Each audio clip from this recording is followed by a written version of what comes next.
Hello hello, आप सभी का स्वागत है हमारे इस नए YouTube वीडियो में। तो पिछले एक महीने से इस चैनल पर एक भी वीडियो नहीं आई, तो इस परंपरा को तोड़ते हुए एक महीने बाद मैं आपके लोगों के लिए लेकर आया हूँ एक रियल हॉरर स्टोरी, जो कि मेरे सामने एक हॉरर हाउस की है, जो 100% सच है। तो महीनों तक वीडियो ना डालने की परंपरा को छोड़िए, इंस्टाग्राम की तरह अब हम यूट्यूब पर भी रेगुलर रहेंगे और अच्छे अच्छे वीडियोस लेके आते रहेंगे। तो आप अगर पहली बार हमारे इस चैनल पर आए हैं तो चैनल को सब्सक्राइब करना और इस वीडियो को भी लाइक कर देना अगर वीडियो आपको पसंद आए तो। अब चलते हैं हम अपने वीडियो की तरफ।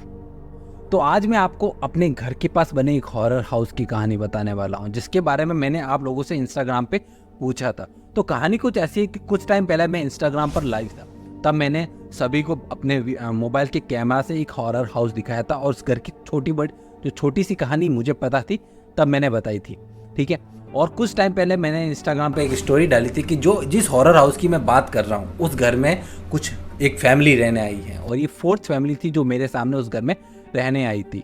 तब मैंने स्टोरी में यही कहा था कि फैमिली रहने आई है, अब देखते हैं ये लोग यहाँ पर कितने दिन रुकते हैं। इतना हुआ, स्टोरी लगाई और फिर उसके कुछ टाइम बाद मैं यहाँ अपने घर से बाहर चला गया था। फिर कुछ दिनों बाद मैं वापस आया तो मुझे पता चला कि ये जो फैमिली यहाँ रहने आई थी वो तो खाली करके जा चुकी है। और फिर मैंने वापस स्टोरी डाली और फिर आप लोगों से पूछा मैंने, क्या आप इस घर की रियल स्टोरी जानना चाहते हैं? तब आप में से ज़्यादातर, मतलब कि बहुत ज़्यादा लोगों ने मुझे बोला कि भाई आप इसकी स्टोरी बताओ कि इस घर की स्टोरी क्या है। तो बस आज वही स्टोरी मैं आपको पूरी बताने वाला हूँ। तो मैं उम्मीद करता हूँ कि इस स्टोरी को मैं आप सभी लोगों को सही से समझा पाऊँ, क्योंकि मैं एक अच्छा स्टोरी टेलर नहीं हूँ, फिर भी मैं अपनी पूरी कोशिश करूँगा। तो ये स्टोरी मुझे मेरे एक दोस्त ने बताई थी जो उस घर के जस्ट सामने रहता है, और वो बचपन से यहाँ रह रहा है, तो उसने मुझे इस घर की पूरी स्टोरी बताई। तो बिना टाइम बर्बाद किए अब मैं बताता हूँ आपको उस घर की पूरी स्टोरी। तो दोस्तों, जिस भूतिया घर के बारे में आपको बताने वाला हूँ, उस घर में टोटल 6 लोग रहते थे, एक आदमी और एक उनकी वाइफ और उनके 4 बच्चे, जिसमें से 2 लड़कियाँ और 2 लड़के थे। और जो आदमी था उनका नाम रमेश जी था, और ये रमेश जी जो एक काल्पनिक नाम है जो मैंने दिया है, मैं उनका रियल नाम यहाँ यूज़ नहीं करने वाला। तो ये पूरी की पूरी फैमिली बहुत ज़्यादा हार्ड वर्किंग थी, मतलब घर में जितने भी लोग थे सबके सब बाहर काम करते थे। रमेश जी भी काम करते थे, रमेश जी की वाइफ और उनके बच्चे सभी मिलकर काम करते थे, और ये सभी लोग बहुत सालों से रेगुलरली काम कर रहे हैं। और ये कहानी ऑलमोस्ट 10 से 15 साल पुरानी है। तो ये सब अच्छे से चल रहा था, मतलब कि घर में कोई प्रॉब्लम नहीं थी, सभी पैसा कमा रहे थे और घर अच्छा खासा तरक्की कर रहा था। तभी रमेश जी को एक बात पता चलती है किसी तीसरे आदमी से कि उनकी वाइफ उनके साथ चीट कर रही है। वो जहाँ पर काम करने जाती है वहाँ पर उनका किसी और के साथ भी संबंध है। इस चीज़ को लेकर रमेश जी और उनकी वाइफ के बीच में बहुत ज़्यादा कहासुनी होती है, लड़ाई झगड़ा होता है, और ये लड़ाई झगड़ा रोज का काम हो जाता है। तो फिर एक चीज़ ऐसा होता है ना कि छोड़ दो, बस हो गया, होना है जो हो गया, बस अब ज़बरदस्ती की एक वो शादी है और उसे वो निभा रहे हैं, और बस चलता रही ये चीज़ें कुछ समय तक चलती रही, और मतलब कुछ था ही नहीं, बस रोज़ की लड़ाई झगड़ा और ये सब चलता रहा रेगुलर। फिर कुछ टाइम बाद रमेश जी को पता चलता है जो उनकी बेटियां हैं उनके भी बॉयफ्रेंड्स हैं, और ये चीज़ रमेश जी को बहुत ज़्यादा शौक देती है, क्योंकि हमारे यहाँ नॉर्मली ये चीज़ सही नहीं मानी जाती, चाहे लड़का हो चाहे लड़की हो, उनके बॉयफ्रेंड या गर्लफ्रेंड वाला सीन, मतलब और बात भी बहुत पुरानी है, तो ऐसा इजीली नहीं एक्सेप्ट करते कोई भी।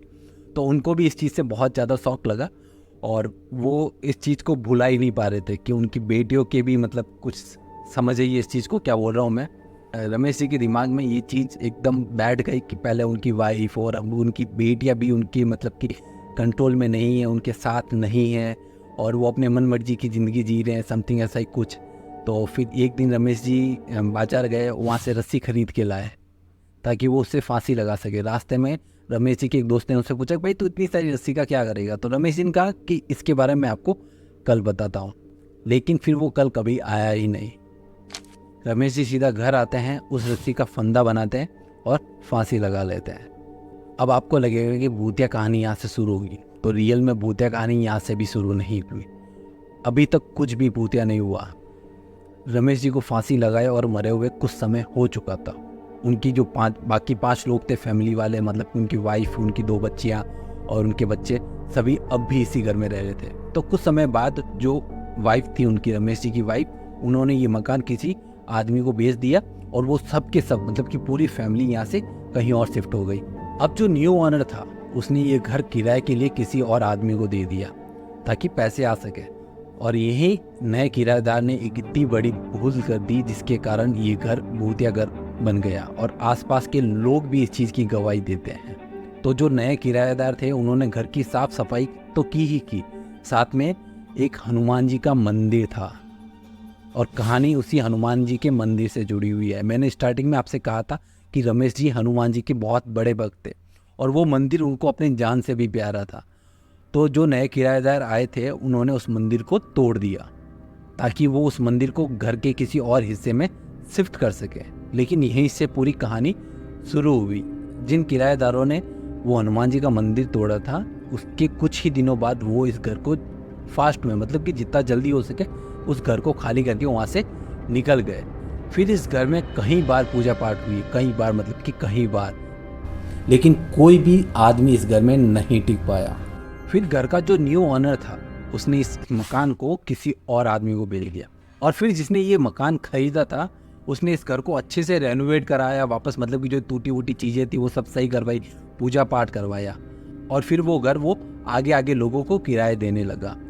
मेरे सामने की बात है, यहाँ पर 4 फैमिलीज रहने आई हैं और वो सभी एक एक करके इस घर को खाली करके चली गई। और जो 3rd फैमिली मेरे सामने यहाँ रहने आई थी वो लोग आधी रात को इस घर से भागे हैं।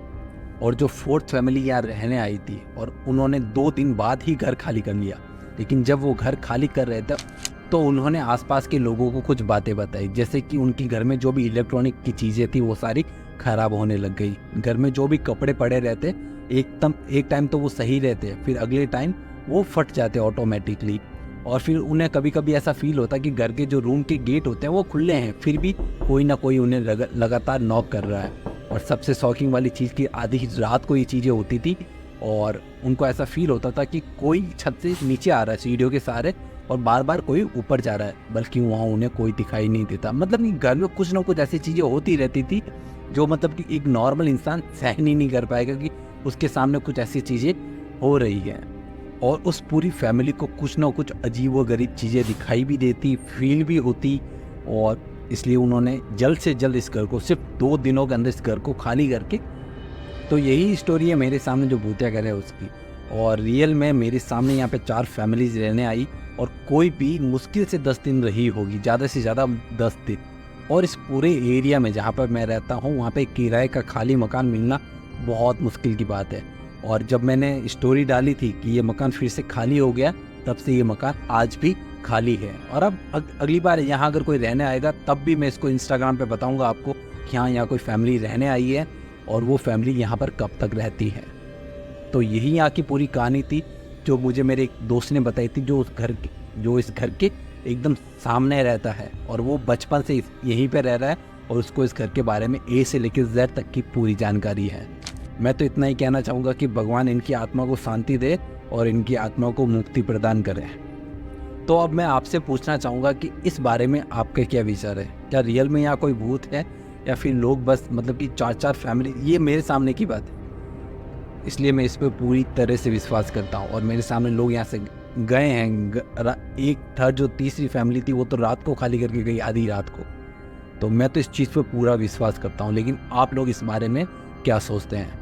अब आप में से कुछ लोगों का रहेगा कि हाँ भाई आप उस घर में जाओ और वीडियो बनाओ, पक्का इस वीडियो बनाएंगे, लेकिन अगर इस वीडियो पे 10,000 लाइक होते हैं, ये टारगेट मैं जानता हूँ मेरी औकात से बाहर है, 10,000 व्यूज़ ही आ जाए इस वीडियो पे तो बहुत बड़ी बात है, लेकिन औकात से बाहर टारगेट देने का बस इतना ही कारण है कि अगर मैं उस घर में रहने जाऊँ तो मैं पक्का वहाँ पर रुकूँगा, नाइट में रुकूँगा, जागता रहूँगा, इंस्टाग्राम पर लाइव भी करूँगा।